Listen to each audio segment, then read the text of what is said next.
Un pays classé parmi les plus pauvres du Sahel annonce une rupture nette. En quelques mois, la rétention de capital grimpe de 23%. Un chiffre modeste à l'échelle mondiale, mais énorme pour une économie fragile qui vivait d'une valeur qui s'échappait. Et si ce basculement commence ici, qu'est-ce que cela change pour celles et ceux qui regardent en l'Afrique se réinventer, surtout depuis qu'Ibrahim Traoré impose une présence décisionnelle sur le terrain? Peut-être un futur moins distant, déjà en marche. La promesse implicite de cette réforme tient en une idée simple. Si la valeur cesse de s'échapper, le pays peut enfin financer ce qu'il n'a jamais pu bâtir. En une dizaine de mots, l'enjeu est clair pour l'État, les entreprises et les citoyens. La loi ne se limite plus à un cadre administratif, elle devient un levier politique et économique qui redirige l'attention vers le lieu réel de production de la richesse. En imposant une présence physique, elle révèle des coûts longtemps invisibles, décisions prises trop loin, méconnaissance du terrain, absence d'engagement durable. Dans ce contexte, Ibrahim Traoré ne se contente pas de modifier une règle technique. Il cherche à déplacer le centre de gravité économique vers Ouagadougou, là où se croisent désormais décision, responsabilité et pression. Pour l'État, l'enjeu est de transformer une rétention accrue de capital en capacité d'investissement concrète. Pour les entreprises, il s'agit d'arbitrer entre contraintes immédiates et stabilité à long terme. Pour les citoyens, la question est plus directe. Cette valeur retenue changera-t-elle réellement leur quotidien? Tout l'intérêt du moment réside dans cette tension ouverte, encore sans réponse définitive. En quelques mois, 2 chiffres suffisent à signaler un déplacement profond et ils servent de repère pour la suite. La rétention de capital augmente de 23% et plus de 3 milliards de dollars issus du secteur minier cessent de quitter automatiquement le pays. Cette double bascule, discrète sur le papier mais lourde de conséquences, indique que la mécanique économique du Burkina Faso s'est déjà déplacée. La question posée dès le début trouve ici une première réponse. Lorsque la valeur reste là où elle est trop produite, la trajectoire nationale commence à changer. Pour comprendre pourquoi ces chiffres comptent, il faut revenir en arrière. Pendant des décennies, les ressources du Sahel, or, minerais, parfois pétrole, alimentaient des centres de décision lointains. Les entreprises extrayaient, exportaient et administraient leurs activités depuis l'extérieur, avec une présence locale minimale. Les sièges restaient à distance, les décisions aussi. La valeur circulait, mais elle ne s'ancrait pas. Le pays voyait ses richesses partir sans générer une capacité durable d'investissement interne. La nouvelle loi rompt avec cette logique. Toute entreprise dépassant un seuil de 5 milliards de FCFA doit désormais établir son siège dans le pays. Ce n'est pas une sanction, mais une tentative de rééquilibrage. La proximité décisionnelle devient obligatoire et avec elle apparaissent des effets concrets. Décisions plus rapides, meilleure compréhension des réalités locales, pression directe sur les dirigeants présents sur place. Dans ce contexte, le rôle d'Ibrahim Traoré devient central. En exigeant que les multinationales participent réellement à la vie économique locale, il introduit une responsabilité longtemps marginalisée. Les flux financiers, même partiellement retenus, commencent à créer un ancrage inédit. Routes, bureaux, chantiers et services périphériques émergent là où il n'y avait que des passages temporaires. Cette mini-révélation n'est pas une promesse abstraite. Elle marque le moment précis où une économie longtemps extractive commence à tester une autre logique, encore fragile, mais déjà mesurable. Pour saisir les premiers effets concrets de cette réforme, on peut suivre 2 scènes qui servent de repères dans un paysage encore mouvant. La première se déroule autour des sites miniers et des chantiers en expansion. Là où les équipes dirigeantes apparaissaient autrefois de manière sporadique, une présence plus régulière s'installe. Les décisions techniques se prennent sur place, les problèmes opérationnels se règlent plus vite, et les arbitrages ne sont plus suspendus à des validations venues de métropoles lointaines. Cette proximité modifie les routines de travail et introduit une responsabilité quotidienne plus difficile à contourner. La seconde scène concerne les services périphériques. Transport, logistique, commerce local et maintenance commencent à se structurer autour de sièges désormais permanents. Ce qui n'était qu'un passage temporaire devient un écosystème plus dense. Des ateliers ouvrent, des prestataires s'installent, des emplois apparaissent en dehors du seul cycle d'extraction. Cette recomposition reste fragile, mais elle indique un changement de nature. L'activité économique commence à s'ancrer dans la durée. Ces micro-cas montrent que l'impact dépasse la lettre de la loi. Il se traduit par des gestes ordinaires, des décisions prises au plus près du terrain et une visibilité accrue des attentes sociales. Les entreprises, confrontées à cette réalité, doivent ajuster leurs pratiques, améliorer leurs conditions opérationnelles et répondre à des demandes locales plus immédiates. Dans ce contexte, l'impulsion donnée par Ibrahim Traoré agit comme un catalyseur. Elle ne garantit ni stabilité automatique ni succès rapide, mais elle force une interaction nouvelle entre acteurs économiques et territoires. La question centrale devient alors simple. Ces premiers ajustements suffiront-ils à transformer l'essai sur la durée ? Avant l'annonce de la réforme, le fonctionnement était largement prévisible. Les multinationales opéraient depuis l'extérieur, ajustant leur stratégie à distance et limitant leur présence physique au strict minimum. Les décisions majeures se prenaient loin du terrain, avec des délais longs et une compréhension partielle des réalités locales. Les flux financiers suivaient le même schéma. La valeur produite quittait rapidement le pays, sans créer de base solide pour l'investissement interne. Cette organisation, longtemps acceptée comme une norme, maintenait le Burkina Faso dans une position périphérique au sein de sa propre économie. Puis vient le déclenchement. La déclaration publique fixe un seuil clair. Toute entreprise dépassant 5 milliards de FCFA d'activité doit désormais établir son siège dans le pays. Le message est direct, sans ambiguïté. Pas de présence locale, pas d'activité durable. Ce cadre juridique pensé pour ancrer les flux financiers agit comme un choc initial. Les entreprises doivent réévaluer leur modèle, mesurer les coûts d'une implantation réelle et repenser leur chaîne de décision. Pour certaines, la contrainte apparaît immédiatement comme un frein. Pour d'autres, elle ouvre une possibilité de stabilisation et de légitimation locale. Très vite, la phase de montée en tension s'installe. Dans les conseils d'administration, les débats se multiplient. Faut-il rester, s'adapter ou se retirer ? Deux réactions principales émergent. La première, portée par les acteurs les plus réticents, consiste à brandir la menace du départ, en invoquant une perte de flexibilité et une hausse des coûts opérationnels. La seconde, plus pragmatique, considère qu'une implantation locale pourrait réduire les frictions, accélérer les décisions et améliorer les relations avec les communautés. Cette divergence révèle un déplacement du centre de gravité. Ouagadougou devient un espace stratégique où se jouent désormais des arbitrages décisifs. Au cœur de cette phase, l'intervention d'Ibrahim Traoré prend une dimension structurante. Ce qui était perçu comme une rupture brutale commence à s'imposer comme une négociation de fond entre souveraineté et investissement. La présence exigée n'est plus seulement une contrainte légale, mais un signal politique. La valeur produite doit désormais s'accompagner d'une responsabilité assumée sur place. Après le choc, les répliques apparaissent. Dans les mois qui suivent, les effets deviennent tangibles. Des bureaux s'ouvrent, des équipes dirigeantes s'installent, des projets d'infrastructure se renforcent, routes, réseaux électriques et bâtiments administratifs commencent à suivre le rythme imposé par cette nouvelle proximité décisionnelle. Les limites apparaissent aussi clairement, pénurie d'ingénieurs, pression accrue sur l'énergie, logistique parfois insuffisante. Ces tensions rappellent que la réforme n'est pas un remède instantané, mais une transition exigeante. Cependant, une différence majeure s'impose par rapport à la situation initiale. Les décisions se prennent désormais sur place, les ajustements sont plus rapides, les erreurs plus visibles et les responsabilités plus difficiles à éluder.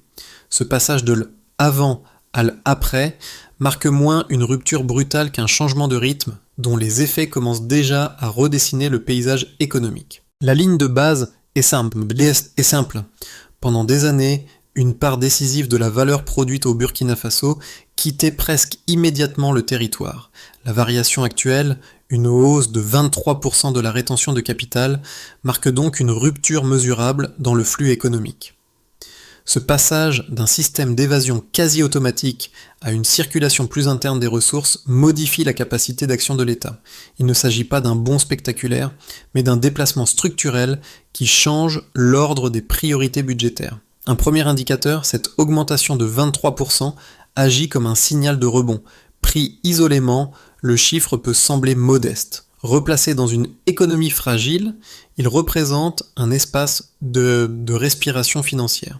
Concrètement, il permet de planifier des projets qui restaient auparavant suspendus à des financements incertains. Routes, réseaux électriques et bâtiments administratifs deviennent plus envisageables lorsque les ressources cessent de se volatiliser à la source. Cette amélioration progressive de la trésorerie publique renforce la prévisibilité, un facteur décisif pour toute stratégie d'investissement. Un deuxième indicateur concerne les revenus miniers, évalués à plus de 3 milliards de dollars qui désormais ne quittent plus systématiquement le pays. Ce montant n'est pas abstrait.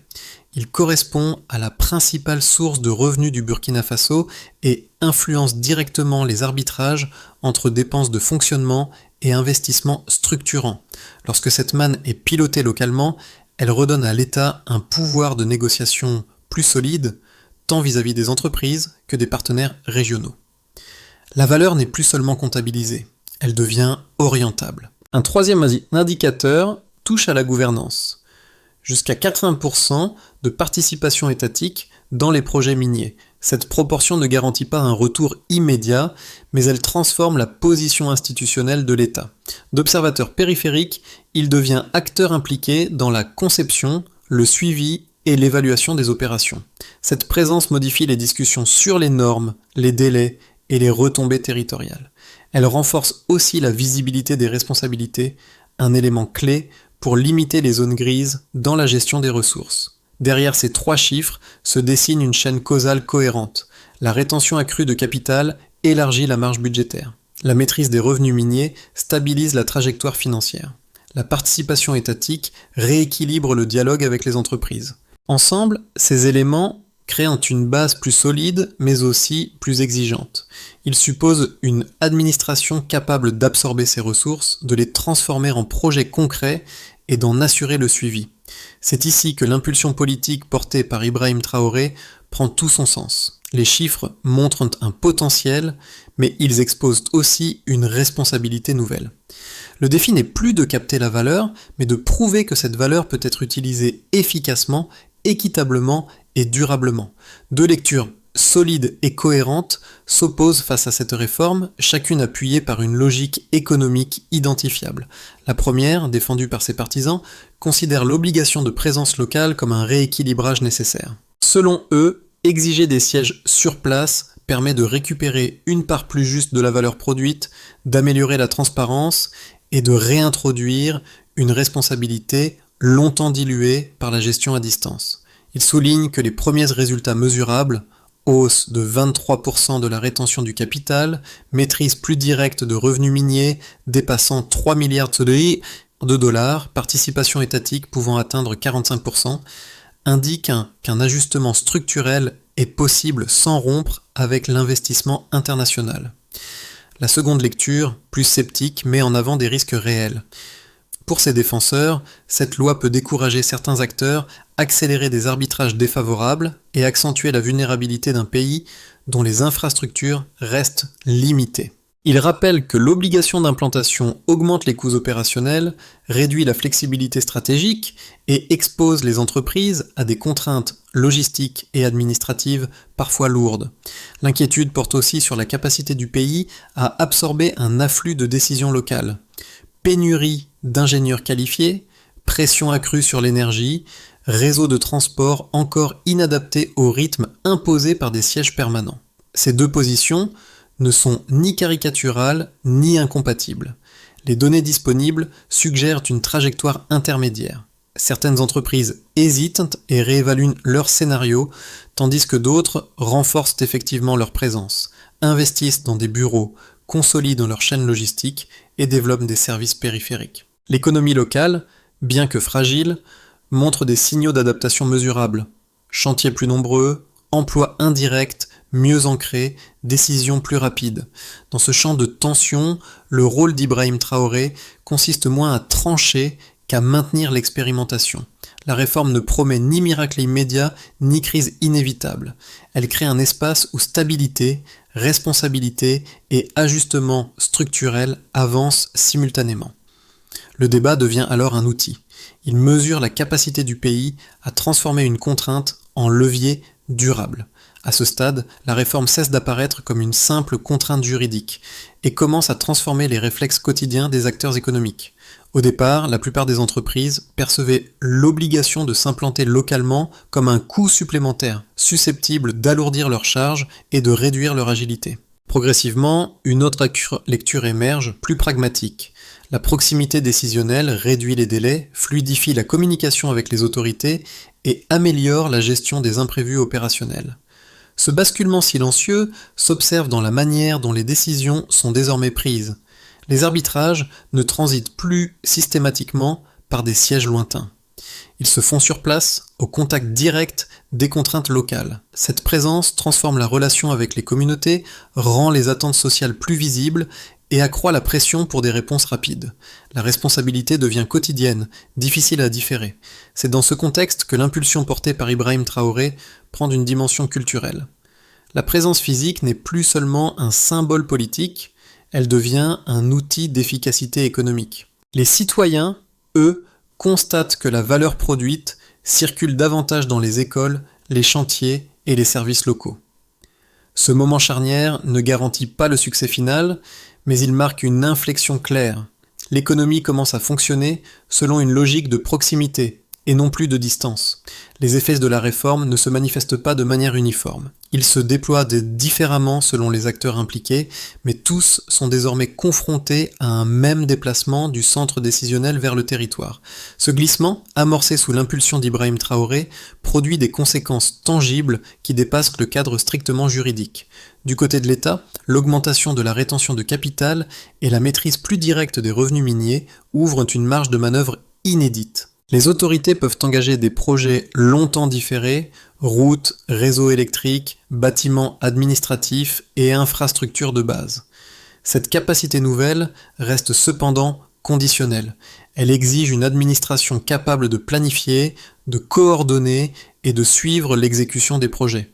Les retards deviennent plus visibles, les responsabilités plus directement attribuables.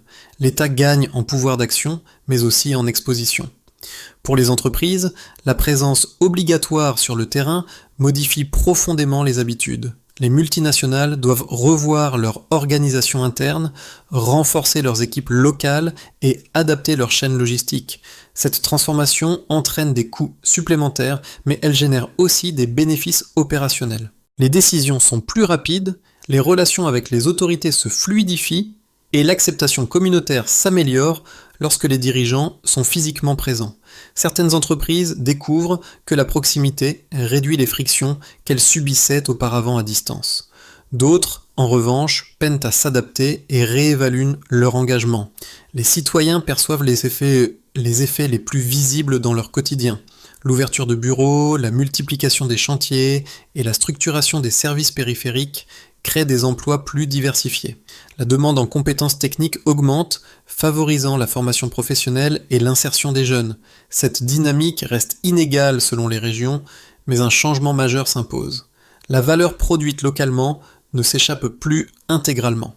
Pour beaucoup, cette évolution est directement associée à la politique, portée par Ibrahim Traoré, perçue comme un rééquilibrage attendu depuis longtemps.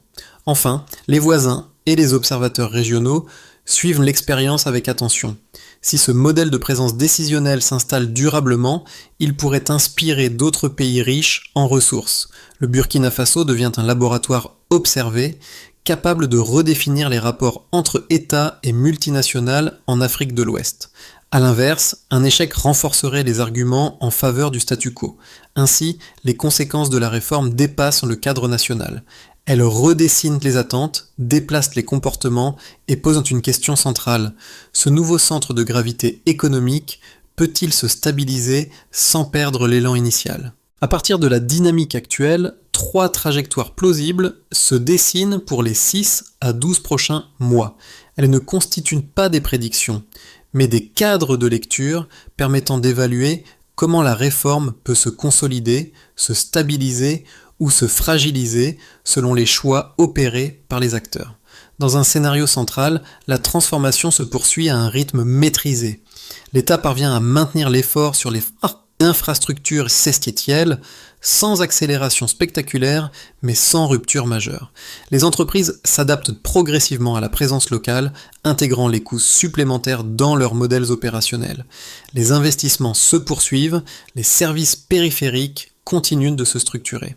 Et la rétention accrue de capital soutient des projets ciblés. Ce scénario ne produit pas de basculement visible à court terme, mais il consolide lentement un nouvel équilibre fondé sur la proximité décisionnelle et la responsabilité partagée. Dans un scénario plus favorable, plusieurs leviers s'alignent. Les infrastructures progressent plus rapidement que prévu, notamment sur l'énergie et les transports. Les capacités administratives se renforcent, réduisant les délais et améliorant la lisibilité des procédures. Dans ce contexte, les entreprises accélèrent leur implantation durable. Les sièges deviennent de véritables centres de décision, attirant compétences, prestataires et investissements complémentaires. L'effet d'entraînement s'amplifie, formation professionnelle accrue, emplois indirects plus nombreux, intégration plus profonde dans l'économie locale. Le Burkina Faso pourrait alors apparaître comme un précédent régional crédible, capable d'inspirer des politiques similaires ailleurs. Dans un scénario plus sombre, les tensions structurelles prennent le dessus. Les infrastructures peinent à suivre le rythme imposé par la présence accrue des entreprises. La pénurie de compétences techniques s'aggrave, la pression sur l'énergie s'intensifie et les lenteurs administratives freinent les projets. Certaines entreprises réduisent leurs engagements ou se retirent progressivement. Les bénéfices perçus par les citoyens restent limités et concentrés, affaiblissant l'adhésion sociale. La réforme, sans être abandonnée, perdrait alors son élan et deviendrait un argument contre toute tentative future de rééquilibrage. Ces trois scénarios reposent sur une même question directrice. Si la proximité décisionnelle est devenue la norme, alors la capacité collective à l'organiser et à la soutenir déterminera la trajectoire réelle des mois à venir. Au-delà des indicateurs macroéconomiques et des scénarios institutionnels, la réforme se mesure aussi à l'échelle des trajectoires individuelles. Trois groupes, en particulier, voient leur quotidien évoluer sous l'effet de la présence décisionnelle accrue et de la rétention progressive de la valeur produite dans le pays. Pour les travailleurs directement impliqués dans les mines, les chantiers et les services techniques, le changement est d'abord professionnel. La multiplication des projets crée davantage d'opportunités d'emploi et augmente la demande en compétences locales. Les formations deviennent plus fréquentes, les décisions plus rapides et les blocages techniques sont traités sur place. Cette dynamique nourrit un espoir de stabilité, mais elle reste conditionnée à la continuité des investissements et à la capacité des entreprises à maintenir leur engagement dans la durée.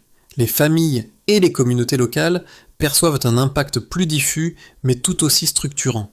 L'arrivée durable de cadres, de prestataires et de services associés transforme le tissu social. Des commerces s'installent, les transports se régularisent et certains services essentiels gagnent en fiabilité. Ces évolutions améliorent le quotidien, mais elles soulèvent aussi des attentes nouvelles. La question de l'équité territoriale devient centrale. Toutes les régions bénéficieront-elles de cette dynamique ou seulement les zones les plus connectées ? Enfin, les observateurs engagés, entrepreneurs locaux, enseignants, journalistes, voient dans cette réforme un test grandeur nature. Ils s'interrogent sur la gouvernance, la transparence et la capacité à transformer les ressources retenues en projets tangibles. Pour eux, l'enjeu dépasse le Burkina Faso. Si l'expérience réussit sous l'impulsion d'Ibrahim Traoré, elle pourrait redéfinir les standards de responsabilité économique dans la région. À ce niveau, la réforme cesse d'être abstraite. Elle devient une série de choix concrets qui, cumulés, détermineront si la proximité décisionnelle améliore durablement les conditions de vie. Pour que la proximité décisionnelle devienne un cadre durable et non une parenthèse fragile, une séquence d'actions cohérentes doit être mise en œuvre. L'objectif n'est plus de démontrer la validité politique de la réforme, mais d'en assurer la traduction opérationnelle. C'est à ce stade que la responsabilité portée par Ibrahim Traoré se déplace du symbole vers l'exécution. La première étape concerne les infrastructures essentielles. L'État doit établir un calendrier clair, avec des priorités trimestrielles sur l'énergie, les routes et la logistique. Les entreprises, désormais présentes sur place, peuvent être associées au cofinancement ou à la maintenance de certains segments. Le critère d'évaluation est simple, disponibilité énergétique, délai de livraison et continuité des réseaux. La deuxième étape porte sur la formation professionnelle. Sans monter en compétences locales, la présence des sièges risque de créer des goulets d'étranglement. Des partenariats entre ministères, entreprises et centres techniques doivent permettre de former ingénieurs, techniciens et cadres intermédiaires. L'indicateur clé devient alors le taux d'insertion professionnelle à moyen terme, révélateur de l'ancrage réel de la réforme. La troisième étape touche à la gouvernance. La rétention accrue de capital exige des mécanismes de suivi transparent, des audits réguliers, rendus publics, peuvent renforcer la confiance des citoyens et des investisseurs. Ils permettent aussi d'identifier rapidement les dérives, les retards ou les inefficiences. Enfin, la stabilisation du cadre administratif est indispensable. Des procédures lisibles, des délais maîtrisés et une communication constante réduisent l'incertitude pour les entreprises. Si ces conditions sont réunies, la proximité décisionnelle voulue par Ibrahim Traoré peut devenir un facteur de stabilité plutôt qu'un point de tension. Au moment de refermer cette séquence, une image du début s'impose à nouveau, celle des travailleurs des mines et des chantiers observant l'arrivée durable des équipes dirigeantes. Ce motif, discret mais constant, éclaire la transformation la plus profonde. La décision n'est plus un mouvement lointain, abstrait, transmis par écran et intermédiaire. Elle devient une présence physique, inscrite dans des gestes quotidiens, des réunions tenues sur place et des arbitrages assumés au grand jour.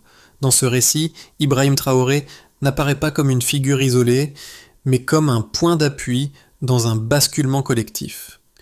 Son initiative n'a pas seulement modifié un cadre juridique, elle a déplacé une représentation ancrée depuis longtemps. Le Burkina Faso cesse progressivement d'être perçu comme un simple espace d'extraction pour redevenir un lieu où se discutent, se négocient et se décident les orientations économiques. Les entreprises, en s'installant durablement, acceptent de partager l'espace décisionnel. Les citoyens, en voyant routes, bureaux et services se multiplier, perçoivent que leur réalité pèse davantage. Ce changement ne tient ni à la force d'une loi, ni à la taille des chiffres. Il repose sur un ajustement collectif, encore fragile, mais déjà visible. Un pays commence à se regarder autrement, non plus comme une périphérie, mais comme un acteur qui assume sa place. Une souveraineté naît lorsqu'un territoire reprend voix. À ce stade, l'histoire racontée ne se résume plus à une réforme économique, ni à une série d'indicateurs chiffrés. Elle devient une invitation à réfléchir collectivement à la manière dont les territoires riches en ressources peuvent redéfinir leur place dans l'économie mondiale. Le cas du Burkina Faso, porté par l'initiative d'Ibrahim Traoré, interroge un modèle longtemps dominant, celui d'une croissance déconnectée du terrain où la décision circule plus vite que la responsabilité. Pour les citoyens, les observateurs et les entreprises, le moment ouvre un espace de discussion. Jusqu'où une présence décisionnelle locale peut-elle renforcer la stabilité sans freiner l'investissement ? Comment transformer une contrainte réglementaire en levier durable de développement ? Et surtout, quels mécanismes permettent de s'assurer que la valeur retenue profite réellement aux populations concernées ?